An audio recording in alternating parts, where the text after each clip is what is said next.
মানুষ মারা গেলে 5টি কাজ করবেন না, মৃত ব্যক্তির আত্মা কষ্ট পায় যদি 5টি কাজ যদি করেন। পৃথিবীর সবাই কিন্তু মৃত্যুর স্বাদ গ্রহণ করতে হবে। আল্লাহ তাআলা কোরআনে বলছেন, কুল্লু নাফসিন যায়িকাতুল মাউত, জীবন আছে যার, প্রাণ আছে যার, প্রত্যেককেই মৃত্যুর স্বাদ গ্রহণ করতে হবে। আল্লাহ রাব্বুল আলামিন সূরাতুল মুলুকে চমৎকার করে আল্লাহ তাআলা বলছেন, আল্লাযী খালাকাল মাউতা ওয়াল হায়াতা, আল্লাহ সৃষ্টি করেছেন প্রথম মৌত, তারপরে সৃষ্টি করেছেন জীবন। হায়াত, আল্লাহ তাআলা মৃত্যুকে প্রথম সৃষ্টি, তারপরে জীবন সৃষ্টি করেছেন। কেন তিনি প্রথমে মৃত্যু সৃষ্টি করলেন?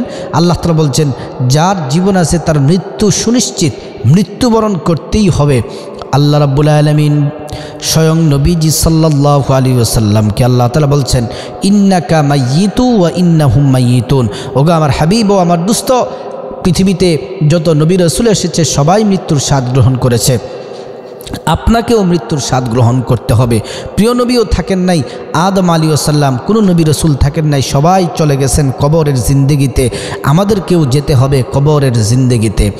আল্লাহ রাব্বুল আলামিন বলছেন, তোমরা যেখানেই থাকো না কেন, যে অবস্থায় থাকো না কেন, মৃত্যুর স্বাদ তোমাদেরকে গ্রহণ করতেই হবে।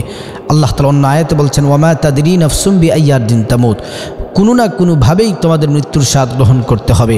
কি অবস্থায় তোমাদের মরণ হবে, কি রোগে আক্রান্ত হয়ে মারা যাবে, কোথায় মারা যাবে, এটা কেউ তোমরা জানো না। রাতে ঘুমাইছো ঠিক, সুস্থ অবস্থায়, ঘুম থেকে আর জাগ্রত হতে পারবে না, তোমার ভিতর থেকে প্রাণ পাখি নিয়ে যাব। রাস্তায় চলতেছ, তোমার অ্যাক্সিডেন্টে তোমার মৃত্যু হয়ে যাবে, তুমি বিভিন্ন রোগে আক্রান্ত হয়ে মারা যেতে পারো। তো তাই মৃত্যু আমাদের জন্য সুনিশ্চিত। তো মানুষ যখন মারা যায়, 5টি কাজ যদি মানুষ মারা যাওয়ার পরে যদি করেন, তাহলে মানুষের আত্মা কষ্ট পায়। 1 নাম্বার হলো, মৃত ব্যক্তিকে যদি আমরা দেরি করে গোসল দেই এবং দেরি করে জানাজা দেই এবং দেরি করে যদি দাফনের কাজ যদি করি, সম্পন্ন করি, তাহলে আত্মা কষ্ট পায়, মৃত ব্যক্তির আত্মা কষ্ট পায়। আজকাল তো দেখা যায় আপনার 2 দিন 3 দিন 1 মাস পর্যন্ত ফ্রিজিং করে রেখে দেয়। ছেলে আসবে, ভাই আসবে, তাদের জন্য 4-5 দিন অপেক্ষা করতে হয়, 2 দিন অপেক্ষা করতে হয় না। মৃত ব্যক্তির আত্মা কষ্ট পায়। মৃত্যুবরণ করার সাথে সাথেই অতি দ্রুত সময়ে তাকে গোসল করতে হবে, গোসল করাতে হবে, দাফন করাতে হবে, জানাজা দিয়ে দাফনের কাজ সম্পন্ন করতে হবে। প্রিয় নবী মুহাম্মদ রাসূলুল্লাহ সাল্লাল্লাহু আলাইহি ওয়াসাল্লাম বলছেন, মানুষ যখন মারা যায় তোমরা দেরি করো না, দ্রুত সময়ে গোসল করাও এবং তাকে জানাজা দাও, দ্রুত সময়ে দাফনের কাজ সম্পন্ন করো। 2 নম্বর হচ্ছে, মৃত ব্যক্তির যখন মানুষটা মারা যায়, তার ছেলে, তার মেয়ে, তার স্ত্রী, তার ছেলে মেয়ে স্ত্রী, আত্মীয় স্বজন যদি চিৎকার চেঁচামেচি করে যদি কান্নাকাটি করে, তাহলে মৃত ব্যক্তির আত্মা কষ্ট পায়। আজকাল 99% আরও বেশি বাংলাদেশে যদি কেউ মারা যায়, ছেলে মেয়ে হাউ মাউ গড়া গড়ি চিৎকার চেঁচামেচি করে কান্না করে, জোরে জোরে কান্না করে। অথচ প্রিয় নবী সাল্লাল্লাহু আলাইহি ওয়াসাল্লাম বলছেন, মানুষ যখন মারা যায় তোমরা কান্না করবে যেন চোখের পানি যেন পড়ে, কিন্তু চিৎকার চেঁচামেচি করে হাউ মাউ করে কান্না করলে তাহলে মৃত ব্যক্তির আত্মা কষ্ট পায়, মৃত ব্যক্তি কষ্ট পায়। এই জন্য সাবধান হয়ে যান। বিশেষ করে অভ্যাসটা এই মা বোনদের আছে, চিৎকার চেঁচামেচি গলায় ধরে জোরে জোরে হাউ মাউ করে কান্না করে। আপনার কান্না কিন্তু আপনার মৃত ব্যক্তির কষ্টের কারণ হয়ে কিন্তু দাঁড়ায়। এজন্য ইসলামকে আপনি ভালোভাবে বুঝতে হবে, জোরে জোরে হাউমাউ করে কান্না করা যাবে না। 3 নম্বর হচ্ছে, মৃত ব্যক্তির ওসিয়ত পূর্ণ করা। মৃত ব্যক্তি যদি জীবিত থাকে অবস্থায় কোনো ওসিয়ত করে গেছে, মসজিদে এত টাকা দিও, এতিম ছেলেটাকে এই জিনিসটা দিও, তারপরে অমুকে এই কাজটা করে দিও, কিন্তু তিনি কাজটা করে যেতে পারেন নাই, ওসিয়ত পূর্ণ করতে পারেননি, কিন্তু আপনি তার ছেলে, আপনি তার মেয়ে, আপনি তার স্ত্রী, আপনি ভাই, আপনি বোন, ওই মৃত ব্যক্তির ওসিয়তটা পূর্ণ করেন। যদি মৃত ব্যক্তির ওসিয়ত যদি আপনি পূর্ণ না করেন, তাহলে মৃত ব্যক্তির আত্মা কষ্ট পায়।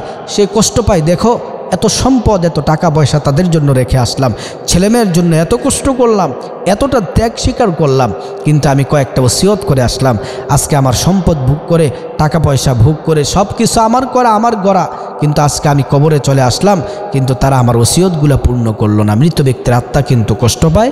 তাই আপনারা গুরুত্বের সাথে মানুষটি মারা যাওয়ার সাথে সাথে দ্রুত সময়ে মৃত ব্যক্তির ওসিয়ত অবশ্যই পূর্ণ করে নেবেন। 4 নম্বর হচ্ছে, অকালে মৃত্যুবরণ করেছে এই কথা বলা। একটা যুবক যদি মারা যায়, একটা ছেলে যদি মারা যায়, একটা যুবতী মেয়ে যদি মারা যায়, তাহলে মানুষ বলে অকালে মৃত্যুবরণ, এই কথাটা ভুলেও বলবেন না। আল্লাহ তাআলা নির্দিষ্ট করেই পাঠিয়েছেন, এতটুকু হায়াত, এতটুকু রিজিক, এতটুকু সময় দিয়ে আল্লাহ তাআলা তাকে পৃথিবীর মধ্যে পাঠিয়েছে। যেই যুবক, যেই যুবতী অল্প বয়সে মারা যায় আমরা অকাল মৃত্যু বলি। হঠাৎ মৃত্যু, অকাল মৃত্যু, অকাল মৃত্যু বলতে কোনো মৃত্যু নাই। আল্লাহ তাআলার সিদ্ধান্ত অনুযায়ী তিনি পৃথিবীতে এসেছেন, আল্লাহর সিদ্ধান্ত অনুযায়ী পৃথিবীর থেকে চলে যাবেন। রিজিক ততটুকু আল্লাহ যতটুকু বরাদ্দ করেছেন ততটুকু খাবেন, তারপরে তিনি পৃথিবীর থেকে বিদায় নিতেই হবে। সেটা আমি হই আর আপনারা হন, যেই হন, আল্লাহর বরাদ্দকৃত রিজিক শেষ, পৃথিবীতে থাকার আমাদের আর কোনো জায়গা নেই। 5 নাম্বার হচ্ছে মৃত ব্যক্তির ঋণ পরিশোধ করা। এটা একটা গুরুত্বপূর্ণ সেন্সিটিভ একটা ইস্যু। মৃত ব্যক্তির ঋণ পরিশোধ করতে হবে। সে কার সাথে লেনদেন করছে পৃথিবীর হায়াতের জিন্দেগিতে, আপনি ভালো করে খোঁজ নেবেন যে কার কার কাছে টাকা পাবে, কার কার কাছে কী নিয়ে ঋণ আছে। আপনি যদি ঋণ আপনি পরিশোধ না করেন, আপনি তার ছেলে, আপনি তার মেয়ে, আপনি তার ভাই, আপনি তার স্ত্রী, কিন্তু আপনি তার ঋণ যদি পরিশোধ না করেন, সে আল্লাহর দরবারে ধরা খেয়ে যাবে। সে তার আত্মা কষ্ট পায়, সে বলতে থাকে এত কিছু করলাম, আজকে আমার ঋণগুলো তারা পরিশোধ করলো না। অবশ্যই ঋণ পরিশোধ করতে হবে। প্রিয় নবী সাল্লাল্লাহু আলাইহি ওয়াসাল্লাম ইন্তেকালের পূর্বে 2-1 দিন পূর্বে মসজিদের নববীর মধ্যে বসে আল্লাহ রাসূল সাল্লাল্লাহু আলাইহি ওয়াসাল্লাম বললেন, তোমরা কি আমার কাছে কেউ কিছু পাও? একজন সাহাবী বললেন, আমি 3 দিরহাম পাই। নবীজি বললেন, এই জাফর, নবীজি চাচাতো ভাই জাফর রাদিয়াল্লাহু তাআলা ছিলেন, বললেন দিয়ে দাও। আর কে আমার কাছে কি পাও? কয়েকবার বলার পরে বলতেছে, একজন সাহাবী বললেন, আপনি আমাকে চাবুক দিয়ে আঘাত করেছিলেন, আমি এই চাবুকের আঘাত ফিরাতে চাই। প্রিয় নবী সাল্লাল্লাহু আলাইহি ওয়াসাল্লাম বললেন, ঠিক আছে, চাবুকটা নিয়ে আসো বাসা থেকে। জাফরকে বললেন, জাফর রাদিয়াল্লাহু তাআলা আনহু বাসা থেকে চাবুক নিয়ে আসলেন। ওই সাহাবী নবীজির পিছন দিয়ে দাঁড়ালেন। নবীজির পিছন দিক দিয়ে দাঁড়িয়ে রাসূলুল্লাহ সাল্লাল্লাহু আলাইহি ওয়াসাল্লাম বললেন, আমার পিঠের মধ্যে চাবুকের আঘাত করো। নবীজি সাল্লাল্লাহু আলাইহি ওয়াসাল্লামের সাহাবীরা কান্না করতে লাগলেন, না না, এই কাজটা করো না। প্রিয় নবী সাল্লাল্লাহু আলাইহি ওয়াসাল্লামকে বললেন, আমাকে যখন আঘাত করেছিলেন আমার শরীরে কোনো জামা ছিল না, আপনার শরীরের জামা খুলে ফেলুন। নবীজির জামা খুলে ফেললেন। ওই সাহাবীরা কি নবীজিকে আঘাত করতে পারে? সাহাবীরা তো কলিজা দিয়ে নবীজিকে ভালোবাসে, জীবনের চেয়ে বেশি ভালোবাসে। ওই সাহাবী নবীজির মোহরে নবুয়তের মধ্যে চুম্বন করলেন। আল্লাহর নবী বললেন, হে সাহাবী, তুমি তো আমার মোহরে নবুয়তে চুম্বন করলে না, আল্লাহর জাহান্নাম তোমার জন্য চিরদিনের জন্য হারাম হয়ে গেছে। প্রিয় দিনী ভাই ও বোন, ইন্তেকালের পূর্বে নবীজি ঋণ পরিশোধের ব্যবস্থা করে গেছেন। আমরা তার উম্মত, ঋণ পরিশোধ করে তারপরে মৃত্যুবরণ করতে হবে। কোনো কারণে যদি ঋণ থেকে যায়, ছেলে মেয়ে আত্মীয় স্বজনদের উচিত তার পক্ষ থেকে ঋণ পরিশোধ করা। এই মানুষ মারা গেলে এই কাজগুলা 5টি কাজ করবেন না, তাহলে তার আত্মা কষ্ট পায়।